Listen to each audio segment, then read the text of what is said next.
জামিন পেলেন অরবিন্দ কেজরিওয়াল। আবগারি দুর্নীতি মামলায় জামিন দিল্লির মুখ্যমন্ত্রীর। 1 লক্ষ টাকার বন্ডে জামিন কেজরিওয়ালের। জামিন পেলেন অরবিন্দ কেজরিওয়াল। কেজরিওয়ালের জামিন মঞ্জুর করল দিল্লির রোজ অ্যাভিনিউ আদালত। 21শে মার্চ গ্রেফতার হয়েছিলেন দিল্লির মুখ্যমন্ত্রী অরবিন্দ কেজরিওয়াল। 1 এপ্রিল তাকে তিহার জেলে পাঠানো হয়।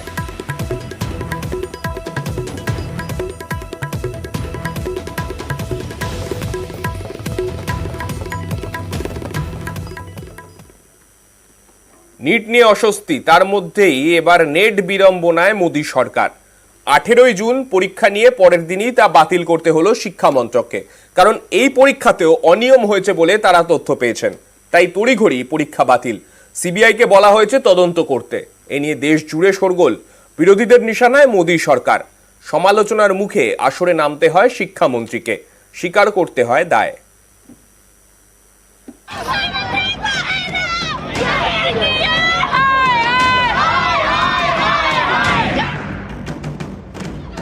নিটের পর এবার নেট, আবারও সর্বভারতীয় পরীক্ষায় কেলেঙ্কারির অভিযোগ। এবার একেবারে পরীক্ষা বাতিল। 18ই জুন নেট, 19শে জুন বাতিল। নিট বিতর্কের মধ্যেই নেট বাতিল। এতে নতুন করে ঝড় উঠেছে। কেন্দ্রের মোদী সরকারকে নিশানা করতে দেরি করেনি বিরোধীরা।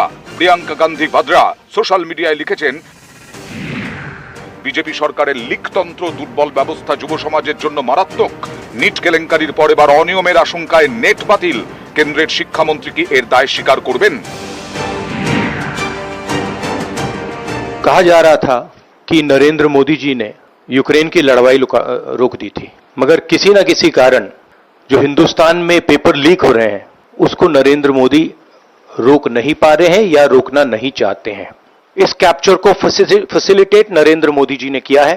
क्या आप निजी तौर पर लोकसभा में इस विषय को उठाएंगे? हाँ, उठाएंगे, पार्लियामेंट हाउस पे उठाएंगे। 24 लाख बच्चे अगर किसी एग्जाम में बैठते हैं, 4, 5, 6 सेंटर में कहीं पर कुछ अनियमितताएं होती है, उस पर सरकार पूर्ण तरीके से संज्ञान भी लेती है, उस पर जैसे जैसे इंफॉर्मेशन आती है कार्रवाई भी करती है। और ये सरकार का और हमारी पार्टी का ये आश्वासन है आप सभी लोगों को कि जिसने भी अगर कोई भी गलती की होगी तो उसको तो उसका सजा मिलेगी ही, उसको उसका दंड मिलेगा ही अवश्य। ডাক্তারি প্রবেশিকা পরীক্ষা নিটের প্রশ্ন ফাঁস। গ্রেসমার্ক বিতর্কে তোলপাড় দেশ। নানা অনিয়মের অভিযোগে সুপ্রিম কোর্টেও প্রশ্নের মুখে পড়েছে ওই পরীক্ষার আয়োজক ন্যাশনাল টেস্টিং এজেন্সি বা এনটিএ। এই বিতর্কের মধ্যে এবার নেট বাতিল। নিট হলো ন্যাশনাল এলিজিবিলিটি কাম এন্ট্রান্স টেস্ট। নেট মানে ন্যাশনাল এলিজিবিলিটি টেস্ট। নিট জাতীয় স্তরে ডাক্তারির প্রবেশিকা পরীক্ষা। নেটও সর্বভারতীয় যোগ্যতা নির্ণায়ক পরীক্ষা। এই পরীক্ষায় পাশ করলে কলেজ ও বিশ্ববিদ্যালয়গুলিতে অ্যাসিস্ট্যান্ট প্রফেসর এবং জুনিয়র রিসার্চ ফেলো পদে চাকরি মেলে। নিটের মতোই নেট পরিচালনার দায়িত্বেও ন্যাশনাল টেস্টিং এজেন্সি বা এনটিএ। বছরে 2 বার নেট হয়। এবছর প্রথম নেট হয় 18ই জুন। পরীক্ষা দেন 9 লক্ষেরও বেশি পরীক্ষার্থী, কিন্তু পরের দিনই পরীক্ষা বাতিল। देखिए, इसकी जिम्मेदारी तो मैं लेता ही हूं। जब हम स्पष्ट हो गए कि वो डार्क नेट में जो क्वेश्चन है वो यूजीसी नेट की ओरिजिनल क्वेश्चन के साथ मिलता है, हमने तत्क्षणात निर्णय किया कि इस परीक्षा कॉम्प्रोमाइज हुई है, उसको स्थगित किया जाए। इस पूरा चक्र में जो भी जिम्मेदार होगा, जो भी कोई होगा, उसको छोड़ा नहीं जाएगा। কেন্দ্র নেট বাতিল করতেই কেন্দ্রের এনডিএ সরকারকে নিশানা করছে বিরোধীরা। এ রাজ্যে সুর চড়িয়েছেন শিক্ষামন্ত্রী ব্রাত্য বসু। সোশ্যাল মিডিয়ায় লিখেছেন, কেলেঙ্কারির সিরিজে আরো এক নয়া কেলেঙ্কারি। ইউজিসি নেট বাতিলে স্পষ্ট পরীক্ষা ব্যবস্থার ভিতের সঙ্গেই আপোষ হয়েছে।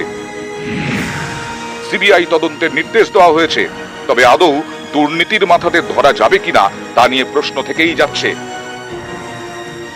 এখন একটার পর একটা স্ক্যাম বেরোচ্ছে এবং আমার মতে এটা উপরিভাগটা দেখতে পাচ্ছি। যখন আমাদের রাজ্যের ক্ষেত্রে সিআইডি যখন কোনো দুর্নীতির ক্ষেত্রে দেওয়া হচ্ছে, যে সিআইডি বিশ্বাসযোগ্য নয়, এটা অনেক বিরোধী দল বলেছেন। কেন্দ্র যখন সিবিআই কে ডাকে তখন সেটা কিভাবে বিশ্বাসযোগ্য হয়? উনি সিবিআই তদন্তকে স্বাগত জানাচ্ছেন কি জানাচ্ছেন না, আগে এটা জিজ্ঞাসা করে ওনাকে আসবেন।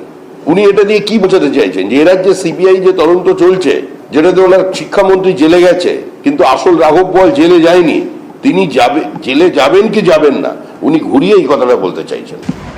নিট নিয়ে তোলপাড়ের মধ্যেই নেট বাতিল, এতে নতুন করে রাজনীতির হাওয়া গরম। নিউজ 18 বাংলা। আর এবার শিক্ষকদেরই শিক্ষা যাচাই হবে। শিক্ষকদের শিক্ষাগত যোগ্যতার নথি আপলোড করতে হবে পোর্টালে। গোঠা হাই স্কুল দুর্নীতি মামলায় নির্দেশ হাইকোর্টের। শিক্ষকদের যোগ্যতা আর স্বচ্ছতা রাখতেই পোর্টালে আপলোড করতে হবে তথ্য। ডিজিটাল নথি বাংলার শিক্ষা সেই পোর্টালে তুলতে নির্দেশ।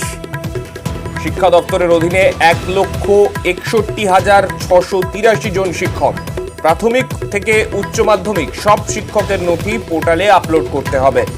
4 জুলাইয়ের মধ্যে এই প্রক্রিয়া শেষ করার নির্দেশ। অবজারভেশনকে বা এই সাজেশনকে আমাদের সরকারও কিন্তু স্বাগত জানিয়েছে, কারণ এই সরকারের আমলে বামফ্রন্টের সরকারের মতো তো চিরকুটে কারোর চাকরি হয়। সে রাজ্যের শিক্ষক বা রাজ্যের শিক্ষা ব্যবস্থার থেকে এখন কয়েক হাজার গুণ গুরুত্বপূর্ণ ইস্যু হয়ে গেছে সারা দেশের শিক্ষা ব্যবস্থা। এখানে 24 লক্ষ ছাত্রছাত্রীর ভবিষ্যৎ নিয়ে নিট ইউজি পরীক্ষার হাজার হাজার কোটি টাকা স্ক্যাম হলো, এবং তারপর যেখানে ইউজিসি নেট পরীক্ষা পর্যন্ত 11th আওয়ারে স্ক্যামের ভয়ে বাতিল করে দিতে হলো। সারা ভারতবর্ষের শিক্ষা দপ্তর কোন জায়গায় নিয়ে গেছে শিক্ষা ব্যবস্থাটাকে, সেই নিয়েই তো দেশের মানুষ সব থেকে বেশি চিন্তিত। বিচারপতির রায় মানতে হবে, কিন্তু এটা তো স্বাভাবিক এই ধরনের প্রশ্ন ওঠাটা। মানে এর আগে আমরা যেভাবে দেখেছি যে এখন তো পশ্চিমবঙ্গের টিচারদের মধ্যে তো সন্দেহের বাতাবরণ তৈরি হয়ে গেছে যে কে অরিজিনাল পরীক্ষা দিয়ে পাশ করা টিচার আর কে পার্থ অর্পিতা টিচার, অপা টিচার আর পরীক্ষা দেওয়া টিচার। তো এই দুজনের মধ্যে ভাগ আছে, তো সেটা হচ্ছে তো ডিটেলস আপলোড করা উচিত।